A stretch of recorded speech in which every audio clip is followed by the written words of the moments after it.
Fascinating. So let's take a look at this because you brought one. The Can hive? you bring it up Yes, there? certainly. Can you put it up on the table? I would be happy to. Please do. May I move around with this? Yeah, sure. Yeah. Spot. You can take your headphones off and make it easier while you're doing this. And is that honey that is from that particular group? The honey that you have there? What is this? That's honey from another colony, and that's really just for them to have a little bit of food. They have food in this hive, but that's just a nice kind of, is this honey like a slow drip or something? Can I lift this up? Or would the bees come out? You will see bees when you lift that up, but you are more than welcome to lift it up. And do you see them in there? Oh, there's a net. You can even put your finger there, and those are their little proboscis. Hi, guys. So, or girls. Girls. Excuse me, sorry. Sorry. And so you have little dots, little holes here, folks. You can see that. Little holes in the bottom of this honey jar. So it's like a slow drip to them. Wow. And, the sound they're making is so the fascinating. sound's incredible. Is that okay? I'm sorry. Yeah. No, that's great. Yeah, it's kind of blocking me, but it's okay. What's best? Well, anyways. I can see it over this way. Oh, are you? Okay, cool. So there is a queen in there, and this was a swarm, so they didn't have anything with them. So this is all stuff from another hive that I donated to them. But these are all female bees. I haven't seen a single male bee in here. And if I open this door, Jamie will panic and run out of the studio. Right? You would?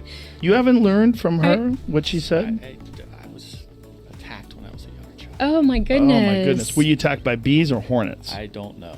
It was inside of a grocery store, and I didn't see it coming. A grocery store? Inside of a grocery store? Yeah, I was in the frozen food section, and something flew up my shirt.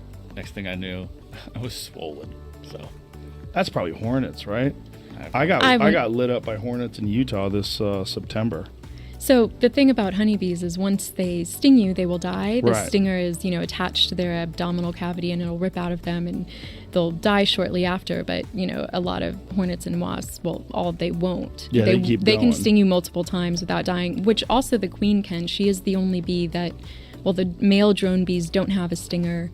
The female worker bees, their stinger is barbed, which makes it stick into your skin and rip out.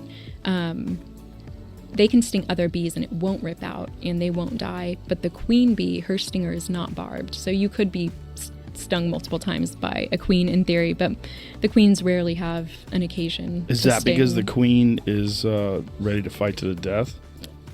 Yeah. That's right. Pull that up. I like that way. Wow, that's so cool. And so there's, on this side we have a lot of, and you can feel them too. I mean, you can just feel their warmth. So they always try to keep their hive at around 95 degrees. And that's just body temperature that's causing that? That's just their body heat. Up here we have a bunch of honey. That's, capped honey. That's going to be their food source during the winter. And then over here, there's a lot of pollen. It may be hard to see, but are these holes, could they get out of there if they wanted to? Well, it's screened, so they cannot. They but I mean, you could. They react to carbon dioxide. So earlier, I was trying to show the gentleman the queen, and I, blew in the hole a little bit so that they could kind of move around, and it disrupts them a little bit. And we saw her down here where there's brood. This is where the baby bees are. So it's more likely that she would be down here. But I also selected this piece of comb to bring out of this hive because it's not quite fully built all the way across. And if you notice this side, the bees are just hanging on the comb and they're on top of each other and they're kind of making this little living chain of bees. Their little legs are all linked together, and that's how they build comb.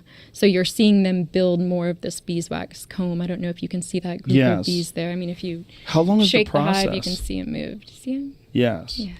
How long is the process to make, how much comb can they make in a day? I don't know how much comb. It would depend on the size of the colony, but every bee, or the female worker bees, have these little wax glands on the underside of their abdomen. They have 8 of these glands, and the wax comes out I mean, like we do, like we produce wax, but they don't have ears, of course. They have these glands on their stomach, and it'll come off in these sheets, and they'll chew it up and form it into the beehive structure. Wow. One of the things that I saw that was really wild was these hornets that would come and kill honeybees. They'd swarm in, and just a few enormous hornets, they would chop off the heads of these honeybees. And to stop that, the honeybees swarmed the hornets and just beat their wings on them and heated them up until they died of overheating. Yes, they will. That's actually how the bees will or can kill a queen. In beekeeping, Really? we refer to it as a cuddle death because it sort of looks like, a bunch of bees, just a ball of bees balling all over the hornet, or in some cases the queen. And in that case, that's what they're doing, is they're overheating it to death. And that's their way of taking care of these, northern giant hornets that made the news last year a lot. Murder hornets, right? That's what they're calling them? But yes, and Great word. it plays into the fear of course. bees, that media. There it is right there. Yes. So why are these hornets killing these honeybees? Look how they just jump on top of them. That's remarkable. I mean, that is incredible. Yeah. Can we see that on the camera, or is it? Yeah. Okay. So they That's- just know what's Gotta be going careful with on. this one, though. Okay. And so they know what's going on, and they just jump all over it. So this is a common thing that these large hornets will do this, or they just instinctively know that they can heat them up. Look at that. That's so crazy. And so by being on top of them, how long does it take for them to overheat them? I wouldn't know, but this is a hornet that we hopefully don't have in the U.S. There's been no sightings of these hornets this year. So I've never seen anything like that. Why do hornets kill bees? They are probably, they're a predator of the bees. They will eat the bees or go after the honey or the pollen. And, we have to keep in mind these hornets are native to an area of the world where people keep bees, and beekeepers have learned to live alongside these hornets and have their own management techniques. But as we can see, the bees have their own management techniques to take care of these hornets too. So it's fascinating because they're totally different things, bees and hornets, but they're so similarly shaped yes, that we put them in the same category, but they're very different. they're very different.